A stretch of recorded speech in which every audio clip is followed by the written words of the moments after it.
Yeah, I mean, I look back now and I definitely see how the fact that I love this East Coast sound influenced how I speak. Hey, but don't get it twisted, because I can do the proper thing too. Hey, good afternoon, man.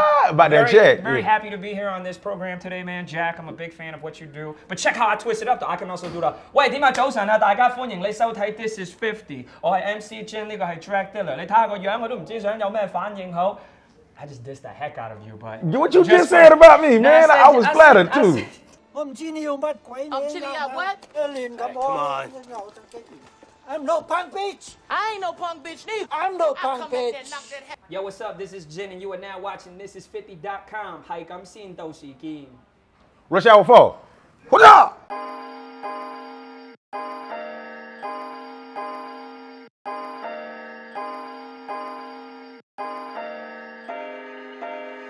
My peoples keep their head up in the truest. Me and my wife, she dropped me off. What? Yeah, wife. Yeah. She ain't dropped me off, but we had a nice little lunch before I came over to see you, Jack. Okay. Because you know, who knows what happens when I do an interview with you. She was like, baby, let's have this lunch just in case, you know, you don't make it back, type of thing. Oh my God. I was sharing a story with her, and the point I was making was that we grew up on a lot of the East Coast sound. Okay. And I remember when, you know, Fifth dropped the How to Rob, right? And he came down to Miami. You was living here? I was living in Miami. Oh, Miami, okay. Yeah, and he went to a local record store to, you know, to push it and promote it. And me and my little clique at the time, we was like, yo, after school, we run into the record store. You know, one, to you know, to see Fifth, and the number two, yo, I want to battle him. Yeah. Whoa. I love though, right? But the point is, we grew up on a lot of the East Coast stuff, so I would understand where maybe a lot of my tone of the way I word stuff and talk and that whole, I don't even want to use this word. Go ahead. Go ahead. But the swag of the vernacular. Damn. I should have swag of the vernacular. You should have stopped me. But the swag of the vernacular is very East Coast influence, without a doubt. Word. So did you ever like try to battle 50 when you saw him at this event? We actually made it to approach him, and he had I kind of remember vividly the scope of it. He had like maybe 4 or 5 dudes with him, right? So this is on the peak of How to Rob. So How to Rob was buzzing, and we was going crazy even down in Miami. And I went up to him, and I remember now because I just revisited with my wife during lunch. I was like, yeah, I approached him, right? Real calm, cool, polite folk. And I was like, yo, what up? Yo, man, I want to battle you right now, right? And for the most part, he looked at me like,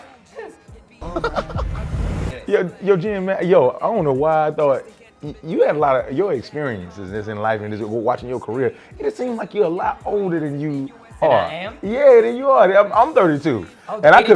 1982. 1982? May 7th. When your birthday? Year of the dog, June 4th. June 4th. So you got about like a month on me. God damn, and I still ain't achieved as much as you have. Don't say that, Jack. You don't get no bigger than what you did, dog. Don't say that. No, real talk. You went to the moon, baby. I mean, I feel like why I'm so thankful to be sitting here with you, Jack, is that I feel like I got to a place where I did reach it, only to kind of have it all yanked away. We're gonna have an Oprah moment right now. This is my 2020. I might not ever make it on 60 Minutes, so I'm gonna envision that this is my 60 minutes. Hey, dog, you did Fast and Furious, man. I did Fast. I think you can do it. I did Fast and Furious. I did the record deal. You know, as high profile as you can get with these different things, right? True. That people aspire for. Okay. But for me, the biggest thing and the greatest thing to come out of it was having it all taken away. And what I mean by that is when it got all taken away. And I'll condense it a bit, meaning like kind of having the deal fall apart, right? The album drops and it doesn't live up to the expectations and the numbers that everybody thought. And then kind of watching the deal fall apart. And then as soon as the deal fall apart, that's when you see the real world kick in, right? People that was riding with you, they was like, yo, you represent Asians, we love you. All of a sudden are like, man, you making us look bad, right? Like that type of reality check. So people were saying that to you? Not to my face, you know, okay. But obviously a lot of online, you know, and I allow myself to sink into that too. But even though it was just online and the term they use now, which they didn't have 5 to 10 years ago, the trolls, right? Trolling and all of that, right? It's the same concept, you know, and it only affects you if you let it affect you. True. So my thing is, I did let it affect me for a while, but like I said, the biggest thing to come out of my career in these last 10 years is having those things stripped away, because it forced me to really say, yo, Jen, who are you really as a person? You know, another thing, the battling thing. I know you big on the battling thing. Yeah. Because sometimes you be on the stage at UW and you be making more fuss and noise than the battle rappers. How does that work, man? How are you the focus of attention? People should be looking at Lux and Mook, but they're like, yo, look at Jack up there. What is he doing, right? But anyways, did you write that comment on Flash? I didn't write it on Flash. That was that's you? a comment? No, yes. that was me. He just read that shit That this wasn't me, morning. that wasn't me. 'Cause But you- my thing is, even the battling thing, for a long time, I clung on to it, and it was like an idol of mine that I couldn't let go. So when I was getting rocked in these battles, right? So, back in my 60 Minutes All Serious tone, when I was getting rocked in these battles, the initial sting was killing me. I was like, dang, this is the last thing I have to cling on to. Now I don't even have that. But then when that sting wore off and I got to see the big picture, I was like, that might have been the biggest blessing, right? That people looked at it as, that battle right there ended your career. Because for a long time, that was something that I couldn't shake off. Like, they only saw me as a battle rapper. And then the reality is, if someone who says, I ride with you, Jen, but the moment you're not popping on the battle level and they say, man, I ain't rocking with Jen no more, he don't got nothing else to offer, then you can see, who was that person really riding? Were you really riding with me, or just the concept of riding with me?